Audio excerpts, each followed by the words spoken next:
Tudo começa com qualidade de vida. Olá, bem-vindos a mais uma exploração profunda aqui com a gente. Hoje o nosso mergulho é um tema que, olha, cedo ou tarde vai tocar todo mundo. Autocuidado e independência na maturidade. A gente está com bastante material aqui, leituras, notas, que investigam essa fase da vida, essa transição. E sabe que uma coisa que salta aos olhos logo de cara nessas fontes é como a visão sobre a velhice está mudando. Parece que não é mais encarada só como, sei lá, o fim da linha, mas sim como uma fase potente mesmo, de se reencontrar, um momento para, talvez pela primeira vez, virar o foco para dentro, né? Depois de tanto tempo cuidando de filho, carreira, casa. E o ponto central, que eu achei quase um ato de rebeldia, assim, é a ideia de que cuidar de si não tem nada de egoísmo. Pelo contrário, é visto como fundamental para sobreviver bem, para ter dignidade, é sabedoria prática, no fundo. Exatamente. E isso não fica só na filosofia, né? As leituras que a gente viu trazem um banho de realismo também. Elas abordam de forma bem direta que o apoio externo da família e tal pode diminuir com o tempo. É natural. A vida dos filhos corre, às vezes a distância aumenta. E aí que vem a proposta que eu achei transformadora. Dá sim para construir uma vida sólida, firme depois dos 70, 80, só que o foco muda. Vai mais para dentro, para essas fontes de apoio internas e para práticas do dia a dia que, nossa, a gente muitas vezes nem dá valor. Ok, então vamos desempacotar isso, como a gente gosta de dizer.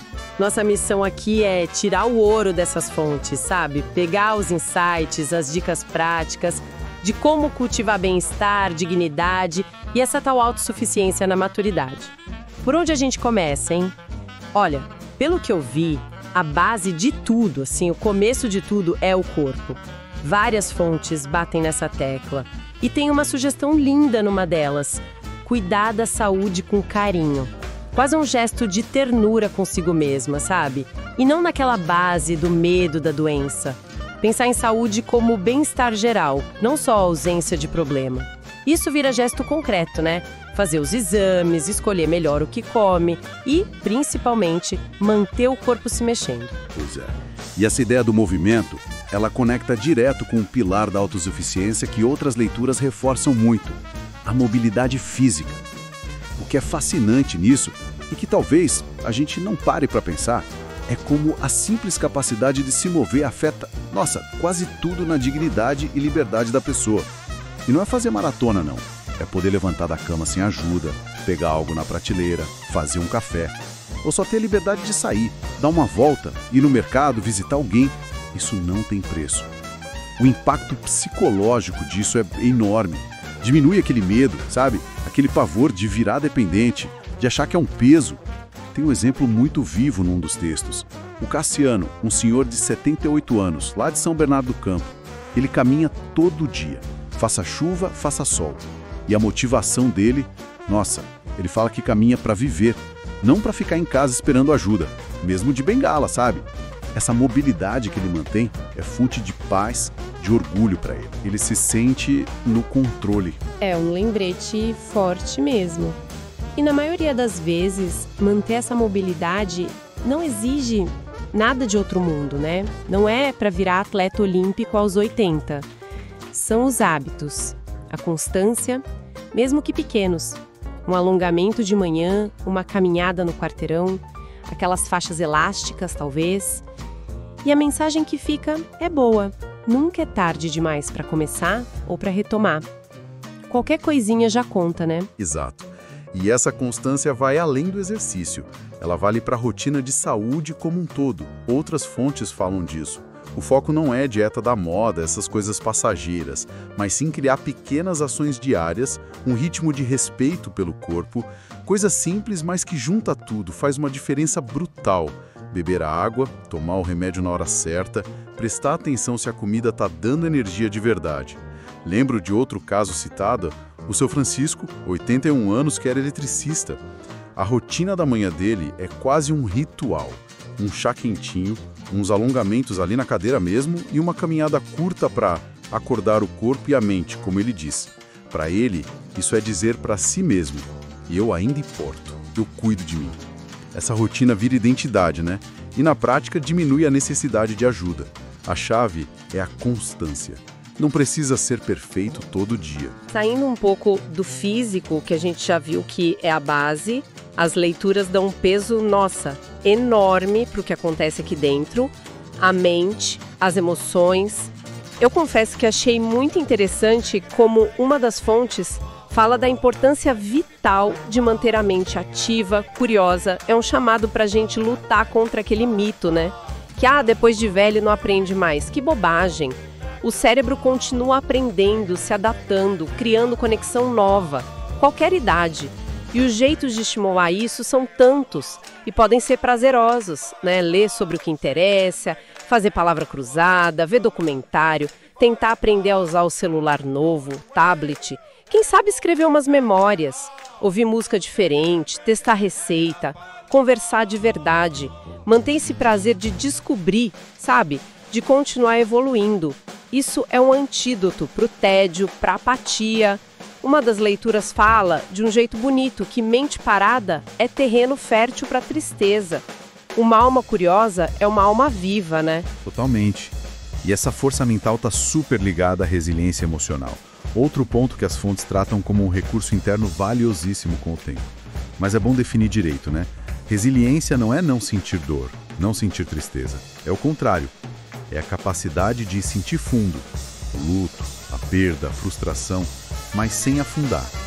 É conseguir passar pela tempestade, e elas vêm, né? Perda de cônjuge, filho que sai de casa, a saúde que balança, amigo que se vai. E ter aquela voz interna. Isso dói muito, mas eu aguento. Eu sigo. Teve um relato que me marcou da dona Aida, 77 anos, viúva há alguns anos. Ela criou um ritualzinho só dela. Toda noite, acende uma vela antes de dormir. Não é religioso, é dela. É um momento para acolher a saudade, honrar a memória, mas também para se lembrar que ela está ali, viva, presente. É dar espaço para a dor sem ser engolida. E essa resiliência vale para as pequenas coisas também, né? Um plano furado, o filho que esqueceu de ligar. É absorver o golpe sem quebrar. Isso amarra também com outra ideia forte que a gente viu. A de validar as próprias emoções. Dar o direito de sentir. Uma das fontes fala muito disso. De se permitir sentir o que vier, sem ter que ficar fingindo que tá tudo bem para não incomodar. Parece que liberta, né?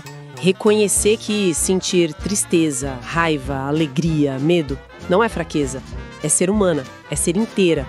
Poder chorar se precisar, rir com vontade, lamentar o que foi, celebrar o que ficou. É tirar uma armadura pesada. Mas aí vem a pergunta, como é que a gente cultiva isso? Essa resiliência, esse jeito de lidar com as emoções. As fontes não dão receita de bolo, claro, mas apontam caminhos, né? Começa com autoconsciência. Se observar sem se julgar tanto. Falar consigo com mais gentileza, mais compaixão. Como a gente falaria com uma amiga querida, sabe? É deixar a emoção vir, sem negar, mas sem deixar ela tomar conta de tudo. Rotinas pequenas ajudam nisso. Escrever um pouco, ir para a natureza, ouvir uma música que acalma. E, talvez o mais forte, é um convite para a gente reconhecer a força que já tem. A resiliência que a gente já usou para passar por tanta coisa na vida. Essa estabilidade interna, ela te dá uma liberdade enorme do que acontece fora. Indo para um lado mais prático agora, de organizar a vida mesmo. Como é que a gente estrutura o dia a dia para ter mais paz? Dentro e fora. Um ponto que me chamou a atenção foi a simplicidade financeira. Uma das leituras fala disso. A ideia não é ter rios de dinheiro, é ter clareza, controle sobre o que é preciso para viver bem, com calma. Parece que finança muito enrolada, conta demais, cartão e investimento que ninguém entende, vira um peso, gera estresse e ansiedade. E aí simplificar não é perder, é ganhar controle. Menos é mais nesse sentido, de paz. Tem um exemplo da Lourdes, bibliotecária aposentada, viúva, 74 anos. Ela sentia essa angústia. Aí ela tomou decisões. Foi para um AP menor, mais fácil de cuidar, cancelou coisa que não usava, juntou conta, ficou só com um cartão que ela entendia.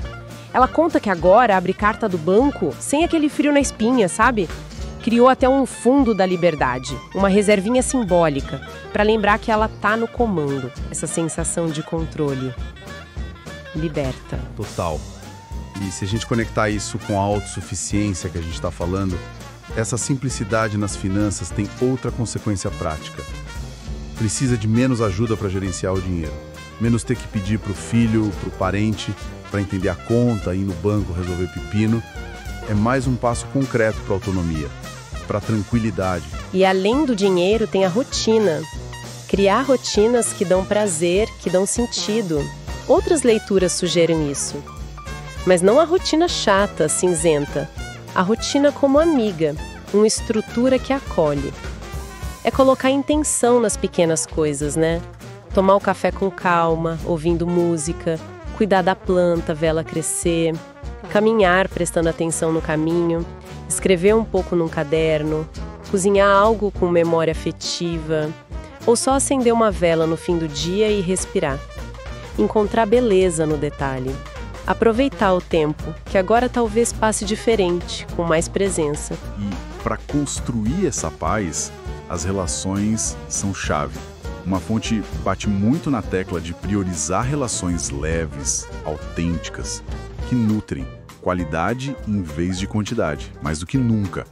A dica é buscar gente que escuta de verdade, que te valoriza por quem você é, que respeita seus limites e seu silêncio. E o lado talvez mais difícil, mas necessário, ter coragem para se afastar do que drena, do que sufoca, do que te põe para baixo, sem culpa demais. A paz vale mais que companhia vazia. Tem também um conceito que eu achei muito bom num dos materiais, a ideia de criar um código pessoal de valores. Pensa nisso como uma bússola interna. Princípios que guiam o que você faz, o que você decide. Isso fica super importante quando aqueles papéis sociais antigos, profissional, mãe, pai, vão sumindo. Esse código ajuda a definir quem você é, como você quer viver, independente dos outros. O exemplo era do Howard, 80 anos. Eu tinha 5 regras para ele. Falar a verdade, não desperdiçar, devolver o que pega emprestado, perdoar rápido e dormir de consciência limpa. Ter isso claro funciona como âncora. Traz estabilidade, dignidade, que não vem de fora. Isso levanta uma questão importante sobre o impacto psicológico disso, né? De viver segundo seus valores. As leituras sugerem que diminui arrependimento, simplifica a decisão, porque o critério está claro, constrói estabilidade interna e, no fim, aumenta a satisfação com a vida. Clareza traz calma. Viver de acordo com o que você acredita é um respeito próprio que ninguém te tira. É muito poderoso isso. Então, juntando tudo isso, o que fica, se a gente fosse resumir o coração dessas ideias? Parece que esse autocuidado, essa busca consciente pela autossuficiência na maturidade, são, na verdade, atos de sabedoria, de coragem.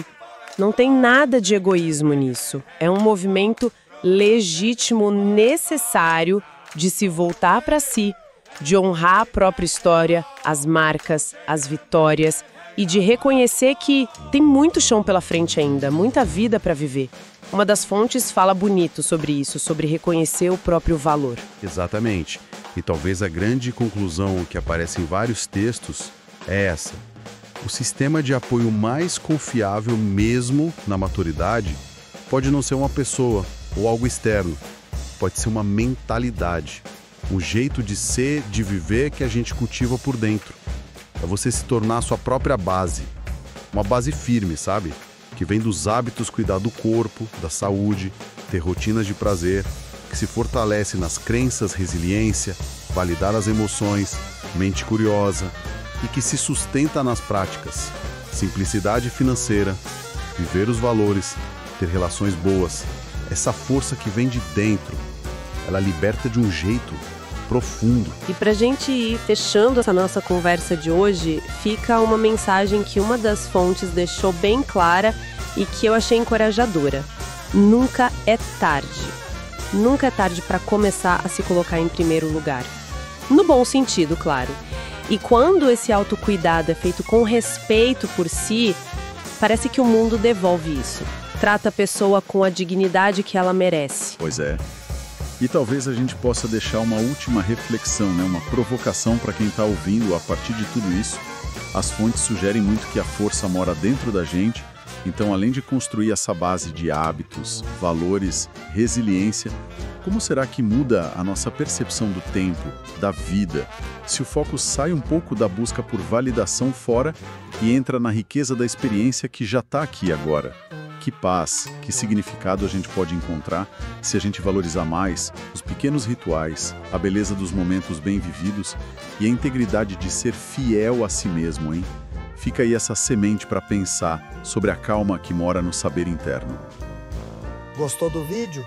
Aproveita e já se inscreve no canal.